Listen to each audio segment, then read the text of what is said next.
جس طرح سے بتایا گیا تھا یہ داستان کا اختتام نہیں بلکہ آغاز تھا۔ اس کہانی کے کرداروں نے اپنے اندر کیا راز دفن کیے ہوئے ہیں۔ اب وقت آیا ہے ان رازوں سے پردہ اٹھانے کا، ان مردوں کے راز جاننے کا جو مرنے سے پہلے ان کے ساتھ پیش آئے تھے۔ اب وقت آیا ہے اس کہانی کے نئے کرداروں سے ملنے کا، ایسے کردار جو آپ کو ایک الگ ہی دنیا میں لے جائیں گے۔ تو آئیے شروع کرتے ہیں اس کہانی کا اگلا حصہ۔ رات کا آخری پہر شروع ہو چکا تھا۔ وہ نماز کے لیے اٹھی تھی، اذانیں ہونے والی تھی۔ جب اس کی نظر صوفے پر پڑے برہان پر پڑی، وہ سو رہا تھا۔ اس کو دیکھ کر ایسا محسوس نہیں ہو رہا تھا جیسے کہ وہ آج گھبرایا ہوا ہے، بلکہ وہ پرسکون تھا۔ پریشے اس کو دیکھ کر مسکرائی اور پھر وضو کے لیے واش روم کی طرف بڑھ گئی۔ نماز میں کچھ وقت باقی تھا تو وہ وضو کر کے تہجد ادا کرنے کے لیے کھڑی ہو گئی۔ جیسے ہی تہجد سے فارغ ہوئی تو تسبیحات پڑھنے لگی۔ اتنے میں فجر کا بھی وقت ہو گیا۔ فجر ادا کرنے کے بعد وہ دعا مانگ رہی تھی، یا اللہ، ہم تیرے نازک بندے ہیں، ہم میں اتنی ہمت نہیں ہے کہ ہم تیری بھیجی ہوئی آزمائشوں پر کھڑے اتر پائیں۔ بے شک آزمائشیں تو اس لیے بھیجتا ہے تاکہ ہمیں آزما سکے، مگر ان آزمائشوں سے ہمیں ہمت بھی دینا کہ ہم ان کا سامنا کر سکیں۔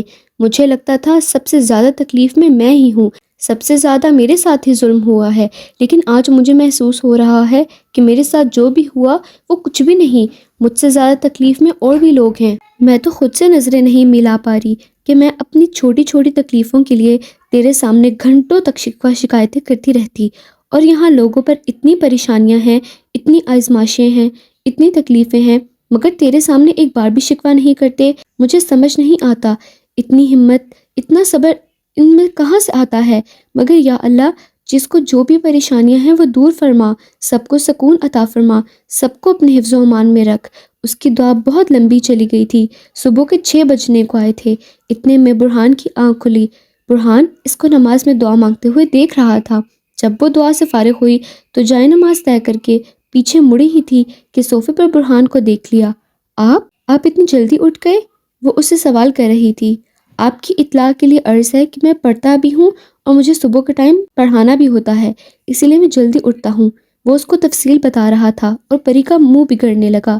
اس کے منہ کے بگڑتے تاثرات دیکھ کر برہان صوفے سے اٹھا اور واش روم کی طرف بڑھتے ہوئے پری سے کہنے لگا، پری میرے کپڑے نکال دو، میں نہا کر آتا ہوں۔ یہ کہہ کے وہ آگے بڑھ گیا۔ پری کپڑے نکال چکی تھی۔ اس کے بعد وہ باہر کی طرف نکل گئی۔ سعدیہ بیگم نماز کے بعد پھر آرام کرنے کے لیے سو جاتی تھی، مگر آج وہ بھی جلدی اٹھی ہوئی تھی۔ السلام علیکم امی، آپ اتنی جلدی اٹھ گئی؟ پری نے سلام کرتے ہوئے سعدیہ بیگم سے پوچھا۔ میرا بچہ، برہان صبح جاتا ہے، اسی لیے میں جلدی اٹھتی ہوں تاکہ اسے ناشتہ بنا کے دوں۔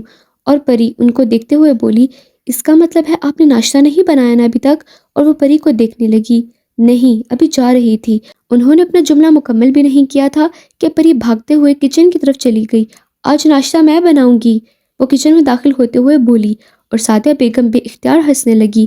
سعدیہ بیگم صحن میں ہی بیٹھی ہوئی تھی۔ برہان نہا کے آ چکا تھا۔ کمرے میں پری کو نہ پا کر باہر اس کو دیکھنے آیا۔ بیٹا، آپ کی بیگم صاحبہ ناشتہ بنا رہی ہیں، چائے خود دیکھ لیں آپ، وہ مسکرا کے بول رہی تھی۔ آج اس کو میرے ساتھ کالج جانا ہے، مجھے ٹائم پہ پہنچنا ہے، لیٹ نہیں ہو سکتا، اور یہ ناشتہ بنا رہی ہے، وہ خفا ہو کے بول رہا تھا۔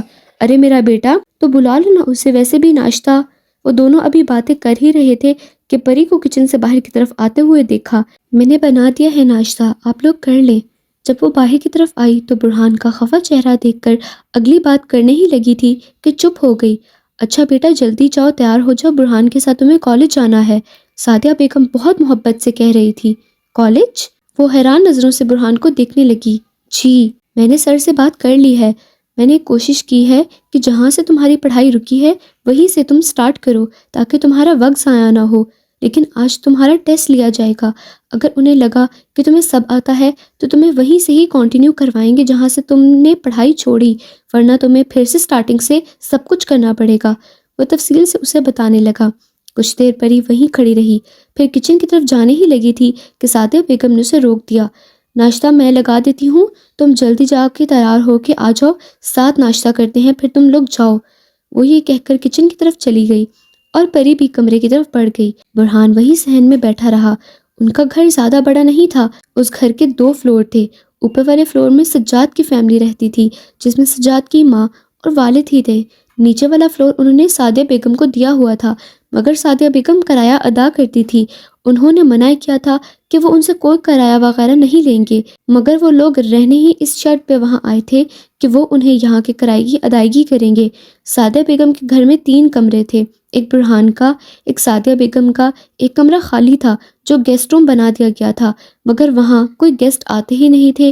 جب بھی سجاد کو گھر سے نکال دیا جاتا تو بیچارہ یہیں رہنے آ جاتا۔ سعدیہ بیگم اور برہان نے بھی وہ خوش دلی سے کمرہ سجاد کو دیا ہوا تھا، یہاں تک کہ برہان کا تو کہنا تھا اگر شادی کے بعد تمہاری بیوی بھی نکال دے تو تم یہاں آ کے رہ سکتے ہو، مسئلہ نہیں۔ اور اس کی اس بات پہ سجاد کا منہ بن جاتا تھا، تمہارے منہ میں خاک، والدین کے ہاتھوں تو ذلیل ہو رہا ہوں، گھر سے نکالا جاتا ہوں، اب تم چاہتے ہو کہ جس سکون کے لیے میں شادی کرنا چاہتا ہوں وہ بھی مجھے نہ ملے اور بیوی بھی گھر سے نکال دے۔ برہان سجاد کو بہت چڑھایا کرتا تھا، وہ دونوں ایک دوسرے کو بھائی سمجھتے تھے۔ سجاد اس کا وہ دوست تھا جو ہر وقت اس کے لیے حاضر ہوتا تھا، جو وقت بھی نہیں دیکھتا تھا۔ اگر پریشانی ہے تو برہان سجاد کے لیے حاضر اور سجاد برہان کے لیے۔ فاطمہ خالہ 2 گھر چھوڑ کر رہتی تھی، وہ اپنے شوہر کے ساتھ یہاں رہتی تھی۔ جب ان کے شوہر زندہ تھے سعدیہ بیگم تب وہاں رہنے آئی تھی۔ فاطمہ خالہ کا بچہ ہونے والا تھا مگر وہ ضائع ہو گیا، وہ بہت روئی تھی، بہت تکلیف میں تھی۔ سعدیہ بیگم ان سے ملنے کے لیے ان کے گھر گئی، جب وہ رو رہی تھی تو برہان آ کے ان کے گلے لگ گیا اور اس دن کے بعد سے وہ برہان کو اپنا ہی بیٹا سمجھتی تھی، یہ شاید بیٹوں سے بڑھ کر۔ سجاد بھی فاطمہ خالہ سے بہت محبت کرتا تھا مگر سامنے ان کو چڑھانے کا مزہ ہی الگ آتا تھا اس کو۔ اس حادثے کے 2 ماہ بعد فاطمہ خالہ کے شوہر کا انتقال ہو گیا، ان کو ہارٹ اٹیک آیا تھا۔ جب ہسپتال لے جایا گیا اس سے پہلے ہی وہ دم توڑ چکے تھے۔ فاطمہ خالہ بالکل ٹوٹ چکی تھی، ان کو جینے کی ہی خواہش نہیں رہتی اگر ان کے پاس وہ 2 رشتے نہ بچتے۔ سعدیہ بیگم کو وہ بالکل اپنی بیٹیوں کی طرح سمجھتی تھی، سجاد کی ماں سے بھی وہ بیٹیوں کی طرح محبت کرتی تھی۔ ان کے پاس یہ چند رشتے تھے جن کی وجہ سے وہ زندہ رہی، اور وہ کوئی کمزور خاتون نہیں تھی، انہیں حالات کا سامنا کرنا آتا تھا اور وہ سامنا کر گئی تھی۔ کیا ہوا ہے، اتنے دنوں سے کالج کیوں نہیں جا رہی ہو؟ فائزہ ماہم سے پوچھ رہی تھی۔ آپی میری طبیعت نہیں ٹھیک، میں بعد میں چلی جاؤں گی۔ کیا ہوا ہے تمہاری طبیعت کو؟ جب بھی پوچھتے ہیں بتاتی نہیں ہو، بتاؤ گی نہیں تو ٹھیک کیسے ہوگی؟ وہ پریشانی سے پوچھ رہی تھی۔ آپی کچھ بیماریاں ایسی ہوتی ہیں جن کا علاج دنیا کے بڑے ڈاکٹروں کے پاس بھی نہیں ہوتا، وہ افسردہ ہو کر بول رہی تھی۔ میری جان مجھے بتاؤ کیا ہوا ہے تمہیں؟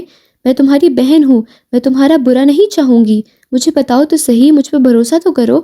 وہ فکر مندی سے اس کے برابر بیٹھ کے بول رہی تھی۔ آپ مجھ سے زیادہ محبت کرتی ہیں یا پریشے سے؟ اس نے سوال کیا تھا۔ یہ کیسے سوال ہوا؟ میں تم دونوں سے بہت محبت کرتی ہوں۔ نہیں، غلط، آپ ہم دونوں سے محبت نہیں کرتی۔ اس کا لہجہ سخت تھا۔ جس سے محبت کی جاتی ہے اس کی پریشانیاں تکلیفیں بن بولے سمجھی جاتی ہیں۔ آپ نے کبھی میری پریشانیاں یا میری تکلیفیں نہیں سمجھی، مجھے آپ کو بتانے کی ضرورت ہے۔ اور وہ، اس کا لہجہ اب بہت سخت ہو چکا تھا، پریشے کی تکلیف اب بن بولے سمجھ جاتی ہیں۔ وہ ٹھیک ہے، نہیں ہے، کیا تکلیف ہے، کیا پریشانی ہے، کیا ہوا ہے، کیا نہیں ہوا، سب آپ کو پتہ چل جاتا ہے۔ فائزہ تو دنگ رہ گئی تھی اس کا یہ لہجہ دیکھ کر۔ آپی میں پاگل ہو رہی ہوں، جن لوگوں کو میں نے چاہا تھا وہ لوگ مجھ سے دور چلے گئے ہیں۔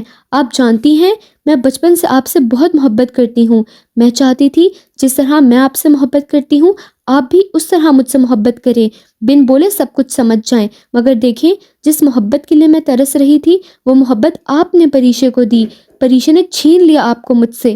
اب وہ تھکے ہوئے لہجے میں کہہ رہی تھی۔ فائزہ تو وہاں بت بنی سب سن رہی تھی۔ اور دوسرا انسان جس سے میں نے سب سے بڑھ کے چاہا، کوئی ایک نماز نہیں ہوگی، کوئی ایک جگہ نہیں جہاں میں نے اس کو نہ مانگا، میں رو کر مانگا کرتی تھی اس سے کہ وہ مجھے مل جائے، مگر دیکھیں وہ مجھے نہیں ملا۔ ملا بھی تو کس کو؟ پریشے کو، جس نے کبھی اس کی خواہش تک نہیں کی تھی، اسے وہ بن مانگے مل گیا۔ کیوں میرے ساتھ ایسا ہوا؟ کیا کمی تھی آپ ہی مجھ میں کہ وہ میرا نہیں ہو سکا؟ اس کی آنکھوں میں آنسو آ گئے تھے۔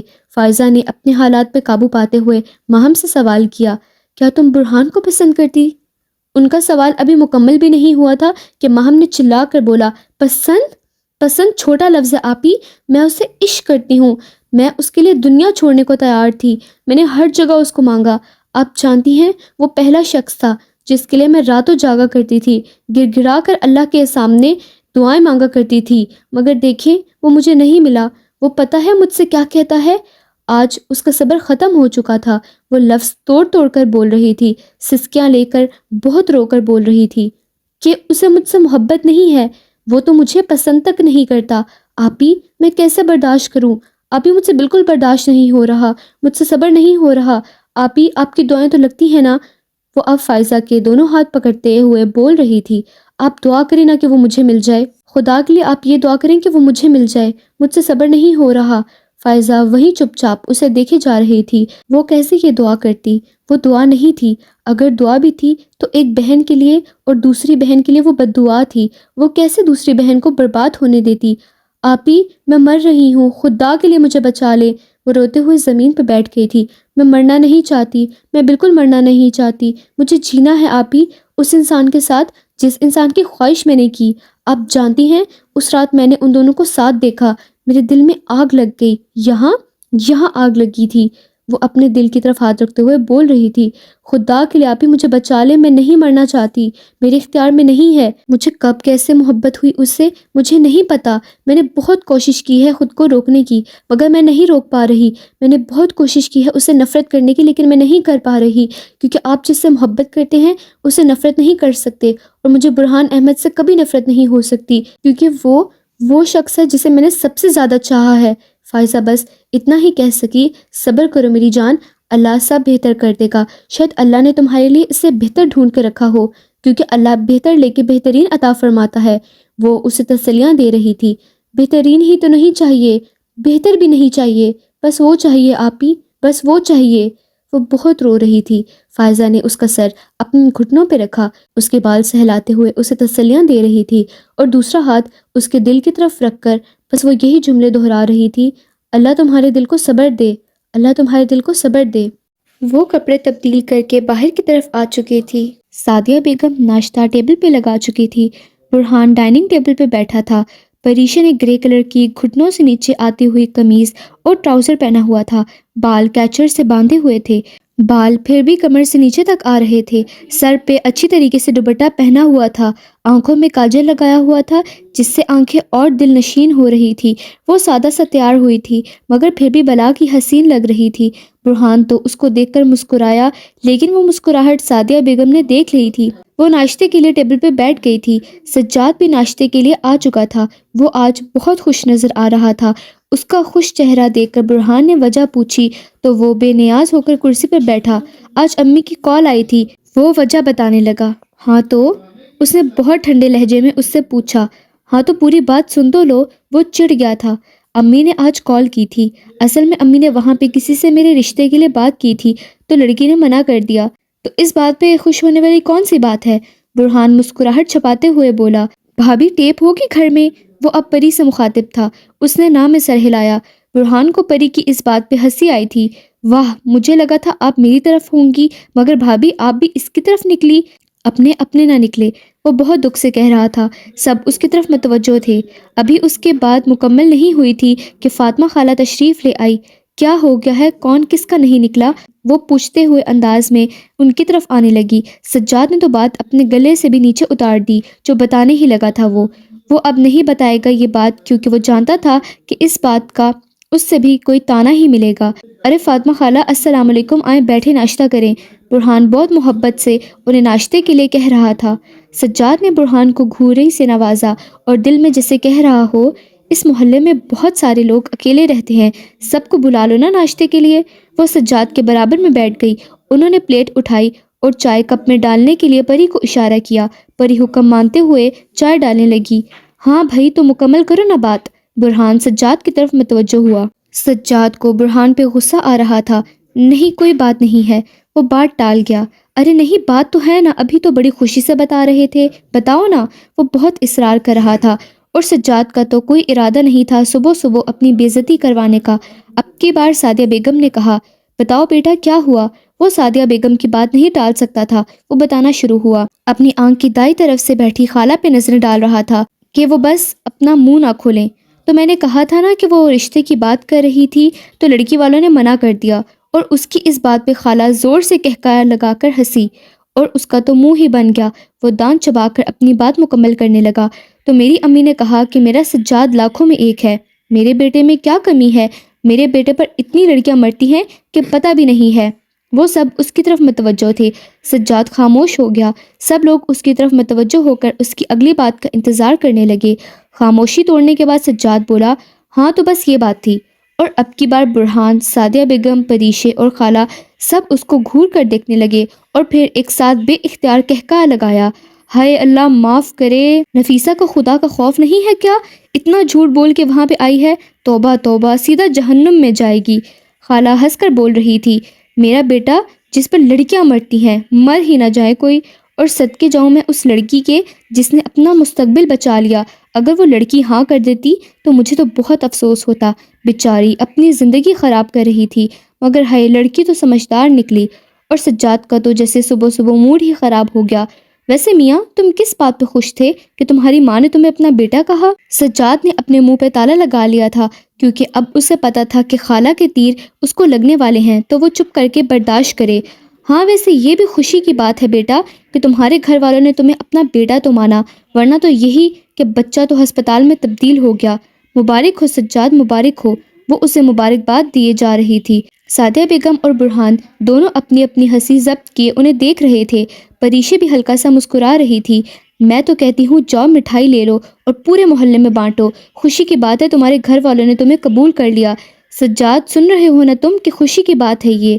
وہ اس کا کندھا تھپتھپا کر بول رہی تھی۔ ہاں سن رہا ہوں، بہرا نہیں ہوں میں، وہ جھل کر بولا، پھر برہان کو ہنستا دیکھ کر اس کی طرف مخاطب ہوا، ویسے تمہیں کالج نہیں جانا کیا؟ آج یہیں بیٹھنے کا ارادہ ہے تمہارا؟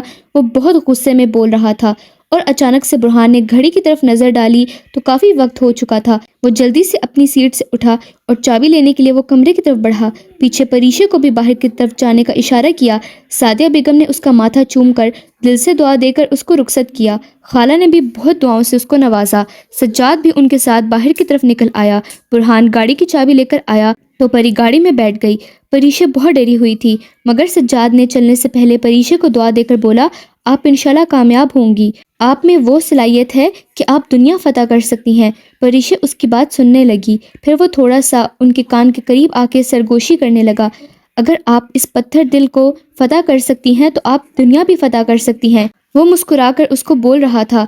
پریشے اس کی اس بات پہ ہلکا سا مسکرائی۔ خدا حافظ سجاد بھائی، خدا حافظ۔ برہان گاڑی اپنی منزل کی طرف بڑھا چکا تھا۔ منزل قریب نہ تھی، راستہ کٹھن تھا، مگر منزل ملتی ہے قسمت والوں کو۔ گاڑی اپنی منزل پہ رکی تھی۔ پری بہت گھبرائی ہوئی تھی، اسے سمجھ نہیں آ رہا تھا کہ اندر جا کے وہ کیا کہے گی یا کیا کرے گی۔ وہ ویسے ہی ڈری ہوئی تھی۔ برہان نے اسے حوصلہ دیا اور آرام سے اسے سمجھاتے ہوئے کہنے لگا، تمہیں یہاں سے سیدھا جانا ہے، پھر رائٹ سائڈ پہ آفس ہے، وہاں جا کے یہ ڈاکومنٹس ان کو دے دینا۔ وہ اسے سمجھا رہا تھا۔ آپ نہیں چلیں گے؟ وہ بے یقینی سے اس کی طرف دیکھنے لگی، لیکن وہ اس کی طرف متوجہ نہیں تھا۔ میں بہت لیٹ ہو گیا ہوں، مجھے کلاس میں جانا ہے، اسی لیے میں نہیں چل سکتا، لیکن میں نے ساری بات سر سے کر لی ہے، تم بے فکر رہو، سب ٹھیک ہو جائے گا۔ یہ کہہ کے وہ پری کو اتار کے گاڑی پارکنگ ایریا میں لگانے لگا۔ پری اسے دور جاتا دیکھتی رہی۔ اسے سمجھ نہیں آیا تھا کہ وہ کیسے کرے گی یہ سب، مگر اسے ہمت کرنی تھی، اسے آگے بڑھنا تھا۔ وہ اللہ کا نام لے کے آگے کی طرف بڑھنے لگی۔ جیسے اسے برہان نے سمجھایا تھا وہ سیدھا ہی آفس میں پہنچی۔ وہاں ایک بڑی عمر کے سر بیٹھے تھے، جن کی عمر قریباً 45 کے قریب تو ہوگی۔ پری نے دستک دی۔ سر شاہد دروازے کی طرف متوجہ ہوئے اور پھر اندر آنے کا اشارہ کیا۔ پریشا ڈرے ڈرے قدموں کے ساتھ اندر چلتی گئی۔ السلام علیکم، میرا نام پریشے ہے۔ وہ اپنا نام بتا کر وہیں پہ کھڑی ہو گئی۔ سر شاہد نے وعلیکم السلام کہتے ہوئے اسے کرسی پہ بیٹھنے کا اشارہ کیا۔ وہ چپ چاپ کرسی پہ بیٹھ گئی۔ پری کے ہاتھوں میں جو فائل تھی اس نے ان کی طرف بڑھائی، جو انہوں نے تھام لی۔ پوری فائل دیکھنے کے بعد وہ مسکرا کر پری کی طرف متوجہ ہوئے، تو آپ ہیں پریشے صدیق یا پھر پریشے برہان؟ وہ دل سے مسکرا کر بول رہے تھے۔ پریشے خاموش رہی، اسے سمجھ نہیں آیا تھا کہ اسے کیا کہنا چاہیے۔ سر شاہد اسے خاموش پا کر بات کا آغاز کرنے لگے۔ مجھے برہان نے سب بتا دیا ہے، آرام سے بیٹھی رہو، میری بیٹیوں کی طرح ہی ہو تم، وہ بہت اپنائیت سے کہہ رہے تھے۔ میں نے سی وی دیکھ لی ہے تمہاری، قابل ہو، میں تو سی وی دیکھے بغیر ہی تمہیں ایڈمیشن دے دیتا۔ پریشے ان کی اس بات پہ سوالیہ نظروں سے ان کی طرف دیکھنے لگی۔ اس کی سوالیہ نظروں کو دیکھتے ہوئے سر اپنی بات مکمل کرنے لگے۔ برہان نے مجھے بتایا تھا اور مجھے یقین تھا کہ برہان اگر کسی کی بات مجھ سے کر رہا ہے تو وہ اس قابل ضرور ہوگی کہ وہ یہاں پڑھ سکے۔ کہنے کو تو وہ ابھی اتنا بڑا نہیں ہے، ابھی اس کی عمر بھی اتنی زیادہ نہیں ہے، مگر اس کا جو تجربہ ہے وہ بہت زیادہ ہے، اور اس کی یہی صلاحیت دیکھ کر ہی میں نے اس کو یہاں پڑھانے کی آفر کی تھی، اور وہ اس بات پہ ثابت قدم ہوا۔ مجھے بہت خوشی ہے میرے پاس برہان جیسے قابل اسٹوڈنٹس ہیں، وہ صاف دل سے کہہ رہے تھے۔ پریشے ہلکا سا مسکرائی۔ ساری بات مکمل ہوئی تو سر شاہد نے پریشے سے ایک بات کا آغاز کیا۔ دیکھو بیٹا، میں برہان کو بہت سالوں سے جانتا ہوں، مجھے غلط مت سمجھنا، تم دونوں میاں بیوی ہو یہ چیز مجھے پتا ہے، لیکن میں نہیں چاہتا کہ یہ چیز کالج میں کسی کو پتا چلے۔ اور پریشے ان کی اس بات پہ حیران ہوئی۔ وہ زیادہ کچھ نہیں، بس اتنا ہی کہہ سکی، کیوں؟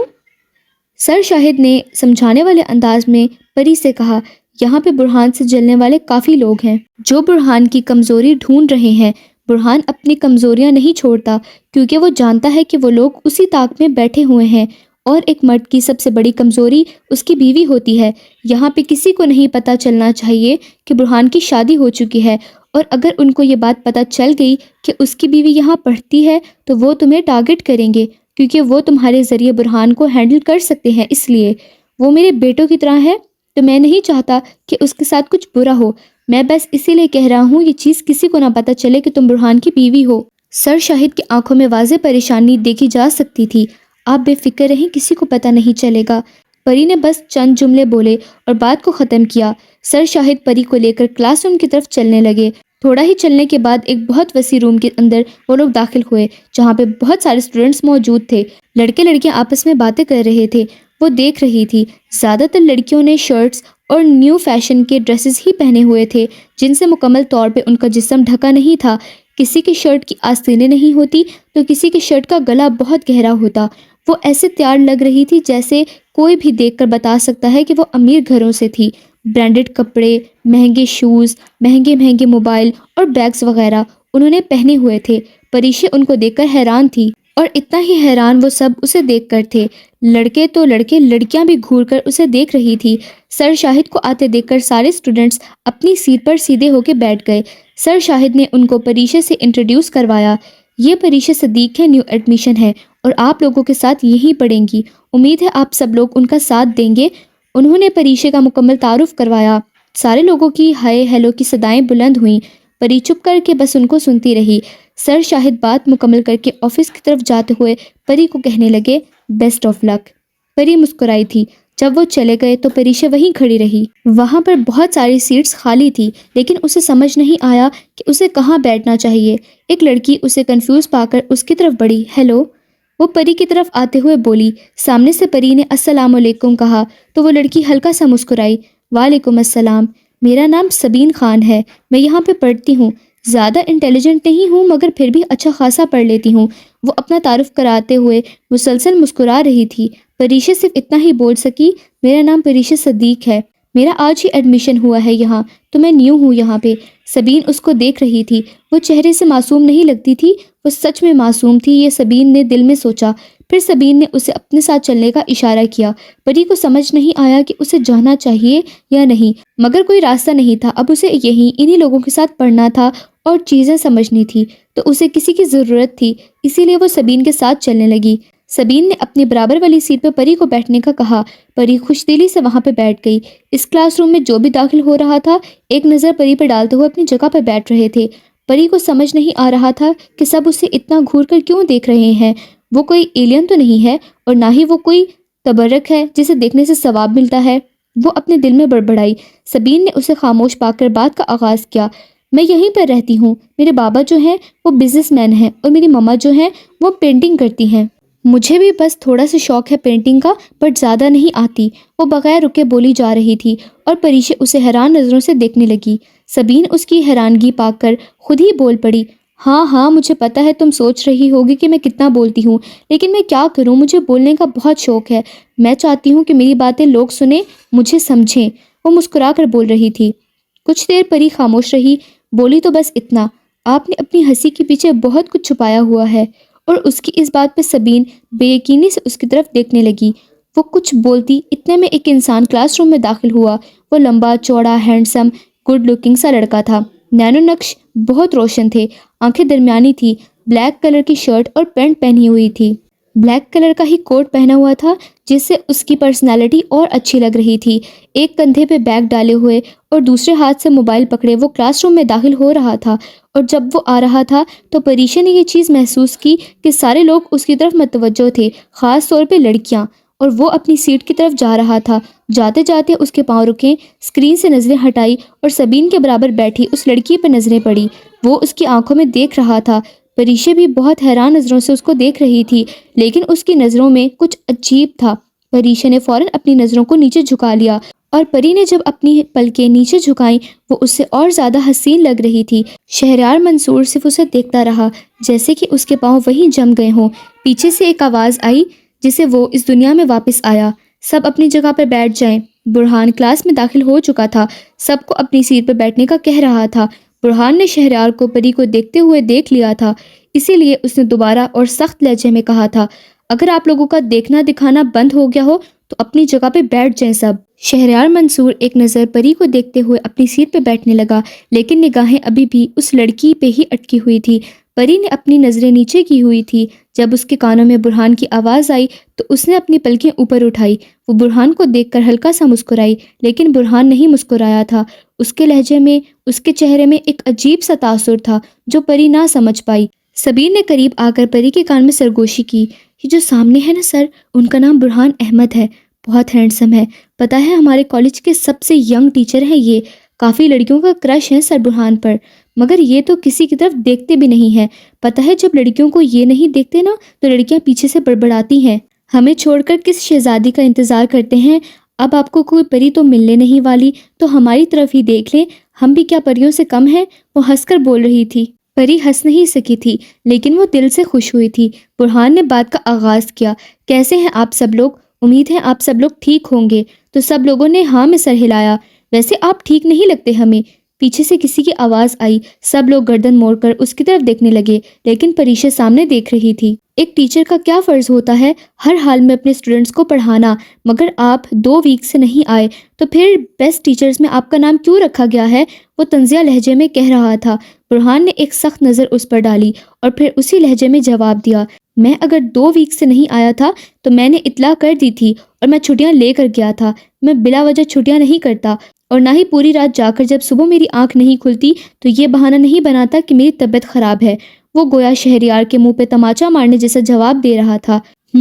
تو آپ یہ دکھانا چاہتے ہیں کہ آپ بہت اچھے ہیں؟ برہان کچھ نہیں بولا، بس ایک مسکراہٹ اس کی طرف پاس کی، اور اس مسکراہٹ پہ شہریار منور کا دل پورا جلا تھا۔ ان دونوں کا آپس میں 36 کا آنکڑا تھا۔ نہ برہان کی کبھی شہریار سے بنی، نہ شہریار کی کبھی برہان سے۔ شہریار اور برہان کی عمر ایک ہی تھی۔ شہریار برہان کا کلاس میٹ تھا اور برہان کے ساتھ اپنی پڑھائی مکمل کر چکا تھا، لیکن اسے دوبارہ پڑھنے کا فیصلہ کیا، صرف اس لیے کہ وہ برہان کو تنگ کر سکے۔ وہ کالج بھی آتا تو کوئی ایسا موقع نہیں چھوڑتا جب برہان کو نیچا دکھایا جا سکے۔ ان کی دشمنی سے پورا کالج واقف تھا، مگر ان دونوں کی دشمنی بھی سب سے الگ تھی۔ برہان اور شہریار ایک دوسرے کو تکلیف دے کر خوش ہوتے تھے، مگر جب کوئی انہیں تکلیف دیتا تو وہ ان کو نہیں چھوڑتے تھے۔ یہ 3 سال پرانی بات ہے جب برہان کی کسی لڑکے سے بحث ہو گئی تھی۔ اس لڑکے نے برہان کو دھکا دیا تھا، جس سے برہان پانی میں گرا تھا۔ برہان کو سوئمنگ نہیں آتی تھی۔ اس وقت شہریار بھی اس کے پیچھے پانی میں کودا اور اسے باہر نکال لیا۔ اس کے بعد وہ اس لڑکے کے پاس گیا اور اسے اتنا مارا کہ وہ 2 ہفتے تک ہسپتال میں ایڈمٹ رہا۔ وہ دونوں ایک دوسرے کو جتنی بھی تکلیف دیں، ان دونوں کو اجازت تھی، مگر کوئی تیسرا انہیں تکلیف نہیں دے سکتا تھا۔ ویسے ہی کسی نے شہریار سے بدلہ نکالنے کے لیے پیپر والے دن ہی کچھ پیپرز اس کے ڈیسک کے نیچے پھینک دیے، جس سے ایسا لگے کہ وہ چیٹنگ کر رہا تھا، اور اگر وہ پکڑا جاتا تو وہ پیپر اس سے لے لیا جاتا۔ جب ٹیچر نے یہ سب دیکھا تو شہریار سے پوچھنے لگی۔ شہریار کی امیج کالج میں بیڈ بوائے جیسی تھی، تو وہ جانتا تھا کہ کوئی اس کی بات پہ یقین نہیں کرے گا۔ وہ اپنی صفائی پیش کرنے ہی لگا تھا کہ پیچھے سے کسی نے آواز دی، سر۔ شہریار نے کچھ نہیں کیا، یہ سب اس نے کیا ہے، میں نے اپنی آنکھوں سے دیکھا ہے۔ اس نے چٹس شہریار کے ڈیسک کے نیچے پھینکی۔ برہان نے اس کا تحفظ کیا۔ برہان ایک ایماندار اچھا انسان تھا، وہ سب جانتے تھے۔ ٹیچر نے اس کی بات مان لی اور اس لڑکے کا پیپر چھین لیا۔ یہ دونوں ایک دوسرے کو تکلیف دے سکتے تھے، مگر کسی کو اجازت نہیں تھی ان دونوں کو تکلیف دینے کی۔ آج کے ناول کی قسط صرف یہیں تک تھی۔ اگر آپ کو ناول اچھا لگا ہو تو ہمارے چینل کو لائک اور سبسکرائب لازمی کیجیے گا، اور بیل کے آئیکن پہ بھی لازمی کلک کیجیے گا، اور کمنٹ کرنا مت بھولیے گا۔ اللہ حافظ۔